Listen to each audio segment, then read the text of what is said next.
Hello everybody, welcome back, Drummond International. We're excited to be here today. Hope you had a great weekend.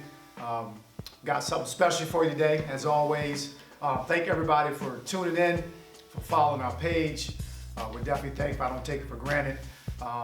Last week we had on Chris Handles Franklin, and we had a great time on the set. Got a chance to hear him and hear his heart, hear about his lifestyle, some things he's doing in the community. But also we got a chance to talk about some key topics in our society today and some things we can do as leaders to help, support, but also provide some leadership for our area youth. So again, thank you for tuning in. I know we have viewers from all over. We're excited today. I'm joined today by Michael Simpson. Michael, you want to greet the people here? How you doing? My name is Michael Simpson. I'm a native of Harrisburg High alumni, University of Virginia alumni. Yeah. So glad to have him on. We recently connected. I always heard a lot about him, from the area, just from his, your sports, football in college, and then also the opportunity at the NFL level, which we'll get into later. But today I'm gonna allow Michael to kind of share his story, just kind of his background, where he grew up, high school, college experiences, and things of that nature. So, Michael, you want to start off? Just tell us about your childhood, growing up, parents, whatever. I'll let you take the table now. All right. So, like I said, I was born in Harrisburg. My first 8 years, I was raised by my mom. We lived in a project, and that's where I discovered a passion and love for football. And it's a funny story how the passion even came about. So back then, a lot of kids, you want dollars and money to go to the store, get candies, and get whatever's at the ice cream. So I was about 5 or 6, and at the bottom of the hill, some of the older guys were giving the young kids money to see who wanted to head up and who could score a touchdown. Right. In a little grass space, and I'm like, I'm pretty fast, so they're making money. Right. So I just viewed it as that. Hey, I can play this little sport real quick and use this money and go to the store and get some candy, and who knew, what it would take on ultimately guiding my life to where it is now. But like I said, after 8, I moved with my father uptown, and that's when I really got into sports. My dad played sports. He went to college, Bakersfield University. But I've always had a strong connection with my mom as well. So that disconnect never happened. During that process, it was just best for me at that time to move with my father. And grades improved, got active playing football, basketball, track, baseball. So I was very active growing up. So I didn't have a lot of free time to, fall a victim or, become a trap in the streets. Okay. So I think that's key to a lot of people, to stay straight, is just being active, being around positive environments and positive role models. And like I said, I went to high school. At that point, I had a little name, playing sports at that time. So there was a lot of expectations of me. And I like to say I fulfilled them. I had over 50 Division I offer scholarships coming out of high school. Okay. I was All-American rated on offense and defense, so offers came both ways. Ultimately came down to the University of Alabama and the University of Florida and Virginia, and ultimately I chose Virginia.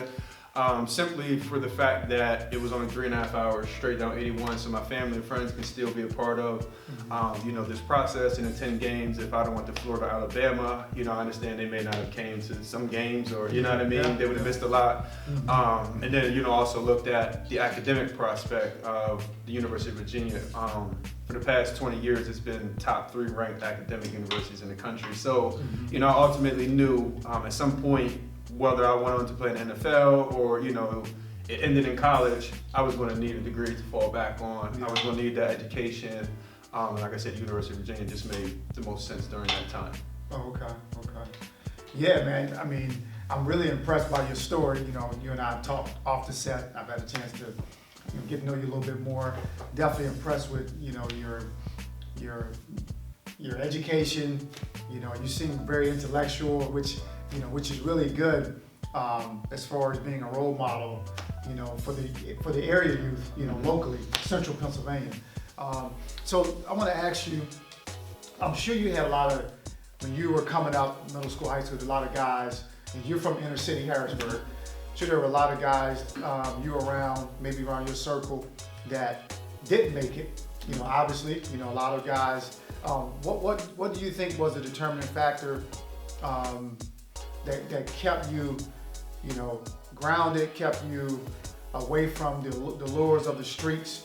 Did you dibble and dabble? Did you keep yourself, like, what do you think helped you overcome those obstacles? I think it's a principle that I followed, you know, since I was a kid. I know right from wrong. Mm-hmm. I know what's a crime and what's not a crime. Okay. Yes, I had friends who, you know, sold drugs, you know, who robbed people and, you know, those sorts. Actually, after my senior year, once the football season was over, like I said, sports being the drive to a lot of people to even want to go to school. Mm-hmm. And once that was done, a lot of them realized that college wasn't an option. And about 7, 8 of them ended up going to jail within the next 2-3 months of that season ending, for robbery, for drugs, for different things. So, like I said, I was very close to these people. I'd spend time with them every day. And honestly, I didn't even know that they were doing these things. Wow. And, you know, and it may be to a test that they know, hey, you know, Michael is just not going to be a part of some things. Some things he is. And this is just one of the things he's not. Like, I found out, you know, after it made the news. I didn't even know. But I think what kept me straight, like I said, is that you guys, somebody's going left, I'm going to go right. Because I know, you know, yes, our environment's tough. Yes, you know, upbringing's tough. Yes, you know, parent-wise, I want both parents to be in the house. Yes, you know, we could have done or wished for more things financially. Yes, we all have those struggles, but at the end of the day, you still have that option to decide which route you're going to take. Like I said, there's a ton of people who come up in worse situations living than me and have made it out. So I don't like to use excuses for things. I just try to get things done and figure out a way. And I'm not saying people use excuses, because sometimes situations are hard. They are hard. You know, sometimes people aren't eating for days. You know, sometimes people are being abused behind closed doors. And, you know, sometimes it's just, you know, traumatizing and hard to get over that hump. But like I said, if you just seek, you know, trying to stay around positive people and staying around positive, sports was my outlet. I don't know, maybe, you know, join a program or, you know, associate yourself with an organization or, you know, become a member of a church. You know, for that protection, for that guidance, you know, just to stay around people positive, because if you don't, it's easy to fall into that trap. And, you know, once you're in that trap, it's hard to get out. Yeah. It's interesting because you said your circle, you know, the guys you roll with, you didn't even know some of the stuff they were into. And I wonder, I'm thinking about it, like, they probably had a lot of respect for you. I mean, I'm assuming if they didn't try to lure you in or, you know, talk to you about it or say, Michael, we're doing this, they must have had a certain amount of respect for you to, I guess, keep you out of it or keep you shielded from it. Would you say that was the case, or, you know what I'm saying? I would say that's the case for any athlete in our city who has potential. Okay. Now, the difference being, I had a father and I had a mother who were very active and involved. But a lot of times these, you know, athletes in our community, they are either missing a father or they're missing a mom or they're missing both. So the realistic thing that happens, which is bad, is these drug dealers adopt these kids per se. And, you know, they start to become that father figure, that mentor, and they guide them, and you'll see a lot of people start to fall off. They don't reach their potential, or, you know, somewhere along the line they get caught up in that drug world. So like I said, just having that, you know, strong parenting kept them away. But like I said, a lot of times people don't have those parents. That's why we need to get into the church. We need to get around organizations. We need to get to our YMCAs, get to our boys clubs, or, you know, attach yourself with an organization or a mentor. Help yourself out. You know, like it's not rocket scientist to say, hey, my living situation is not ideally the best for me to be successful, so maybe I need to start spending more time at this community center, at this Y or this church. So like I said, sometimes we got to take our life in our own hands. That's important, man. That's key. You know, and obviously this is about legacy leadership. You know, this is, you know, to equip leaders, give, you know, with content, solutions, ideas. That's why I bring people on such as yourself. And I want to speak to, the fathers out there, fathers who are listening, soon to be fathers. Make sure you take care of your business. You have little ones, you have, sons, daughters.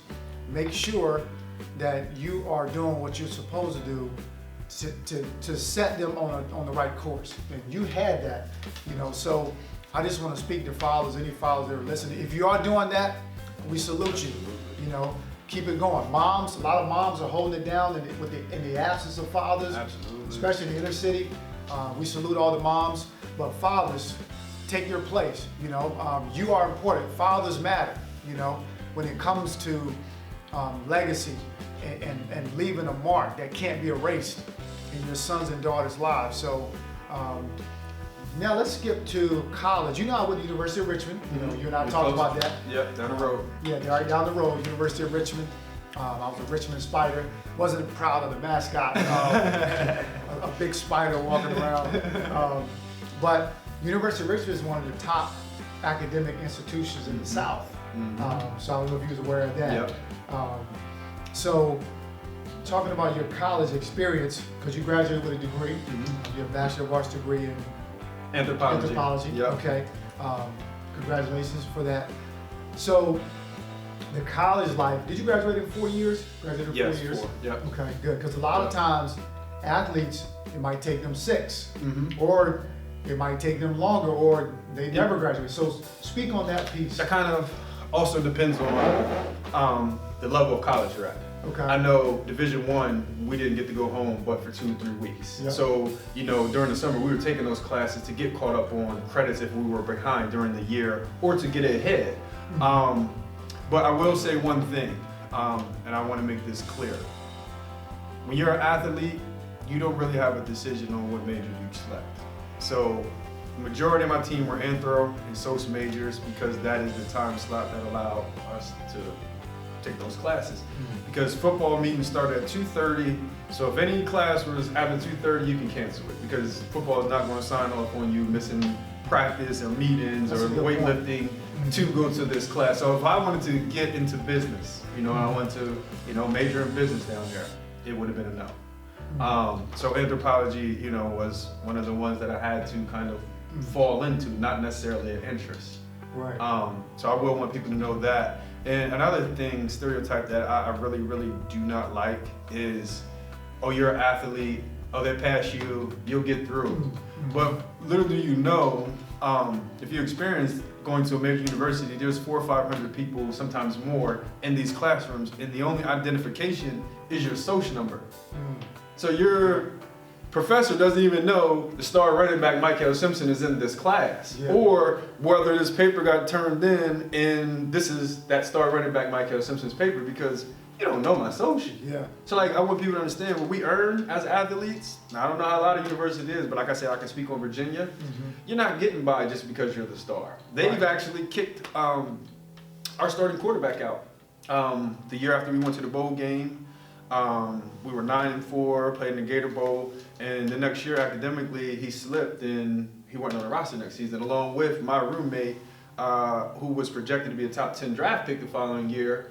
He got kicked out as well for academics. So Virginia is a school that don't care about academics per se. Right. So like those are the 2 big things I want people, because I hear that all the time, especially being an athlete. Oh yeah. You don't fit here, you don't belong here, or you're only here because you're playing sports and the professor's passing you. No, that is not the case. What I got on my paper is what I earned and what I put time in for. Yeah. That's a good point because I heard a lot of that too. People don't realize you're in institutions like that, that value education because you are a student athlete. Student first, right? It's not athlete student, you are a student athlete. And those institutions, and University of Richmond was the same. You have to attend classes, get your work done, just like the regular student body. So I experienced that too. But I want to say something about your choices being narrowed when you're an athlete, because like you said, you couldn't just take anything because from 2:30 on, the football team owns you. And I want to say this too, in the college environment and atmosphere and those institutions, like you have an obligation to a sport in the afternoon, whereas other students, they can do what they want. They go can get a job. They can study more too. Yeah. Produce better grades. You know, they're at a big advantage when we're talking the academic side of it. And like I said, another thing is, you know, we were well taken care of financially. Where the whole big debate is, should athletes get paid or should they not get paid? Well, listen, there were plenty of times my cell phone was cut off. There were plenty of times I legit didn't have food. You know what I'm saying? You want us to come to a complex that we have to drive through from our apartment, that's gas money. But then on top of it, the thing was, we had to buy a parking ticket, a parking pass to the complex, which they wanted us at every single day, which is designated for football, and still pay, I think for a year, it was a couple $100s. Like, where are we getting this money from when we can't get jobs during the summer? We can't get jobs in the evening or in the morning. We can't accept money from nobody. Even if I grew up with you, you're my neighbor, and you're saying, hey, Michael, I know you since a kid, you're basically family, I want to send you, $100 for this month. No, I got to go through the NCAA, get clearance. Like, they don't want to help us, but I think, maybe $400 or $500 a month per player, just so they can go out to eat, just so they can buy new clothes. They'll go see a movie. You know what I mean? They can pay the cell phone, they can pay the insurance or whatever, just to be able to move around and live like a normal person. Because like you said, the normal person, normal student, they can go get a job if they're hurting for money. They can say, hey, I want to work 5 hours a day so I can have this money to do X, Y, Z. Okay, if I'm failing in the class, these regular students can say, I need to dedicate a couple extra hours a day to this class. If you're an athlete, you don't have no extra time. Because sun up to sundown, your day is pretty much set until 10:30 at night, which study hall releases, and you got to be back up at 7, 8 in the morning. So it ain't like I'm gonna go hang out or study till another, couple hours, 3, 4 in the morning. I'll be back up and run this regiment. No, that's not gonna work. And then they expect you to perform every Saturday, and all this revenue is coming in based on your talents. Every week you got to go out there and perform. And all these people come out, and the school is making all this money on the backs of your hard work and your dedication to the sport. Absolutely. So man, that's a great point, man. I'm glad. Hopefully, this can enlighten those who are currently student athletes in college, or if you're in high school, consider that. And I want to say this too, Michael. College isn't for everyone. No. So I've been a big proponent of trade schools. Different avenues, military, there's different avenues that people can pursue other than the traditional four-year institution. You know what I'm saying? Absolutely. And that's something that I'm trying to harp on for our city right now with the Rebirth Project with my organization. We're in the running to purchase William Penn, which is our high school that sits on top of Italian Lake. And that whole VOTEC section where you're talking about getting the trades and trainings, because college isn't for everybody, I get that. We want to bring that back. So, be on the lookout for that. The school district is going to decide within the next 2 to 3 months on who, they're going to sell the property to. And like I said, we're trying to convert it to an indoor stadium that sits 20,000, would be the only one in the Northeast region. And a multi-purpose complex that would have the classrooms, the agriculture, the swimming, the fitness gyms, and the whole nine. So I do believe that's a big component. And like I said, technology can't replace some of these jobs that we're talking about, like the hands-on repairs and Well, I tell you what, based off of that, we're going to wind up today, but I want to get into, hear more about Capital Rebirth, your vision, how you got to it, some things that you're doing today. So we'll have you back on Thursday, to share with the viewers some of those things too. So thank you for tuning in today. Definitely appreciate your support. This young man too, before we go, was so good in college as a running back at UVA that he had opportunity to be drafted by an NFL team. So I don't know how many people know that. Obviously, those in Central PA know that. But his talent was just that good, and I'm going to highlight that he had opportunity. Can you just say something, talk to that? So coming out of college, I signed with the Cincinnati Bengals, and I got out there about 12 o'clock. MRIs and X-rays started about 12:30, ended around 6:30 that night. So you can see how intense, they want to, review your body. And it came back that night. around 7:30 we had a team meeting, and I went in about 7, a little early, just looking over the playbook, looking over our itinerary, and the team doctor comes in, he pulls me to the side, and he gives me a medical disc and paperwork, and tells me to go around to the coach, and the coach is like, hey, we have to send you home. You failed the physical due to finding spinal stenosis and bone spurs in your spine, which is my vertebrae. They have to get certain separation. Some of them were close and some of them were chipped, so the chance of being paralyzed was too high. So literally the same day I signed the NFL contract, for $2 million, the same day I was told I could never play again. Wow. So that was tough. depressing, Yeah. life-changing. I went through suicidal thoughts. And like I said, when you talk about the fatherhood, that's legit why I'm alive. That's the legit reason why Capital Rebirth exists, is because of the birth of my daughter. Wow. So, like I said, Thursday we'll get back into that, but without my daughter's birth, I'll probably be dead, and I'll be honest. Well, I definitely want to hear more about that on Thursday. Those that are watching, share this with your friends. Let them know about Thursday. We're running back on Thursday. Hear more about his story. Thank you for tuning in. You have a great day, and we'll see you on Thursday.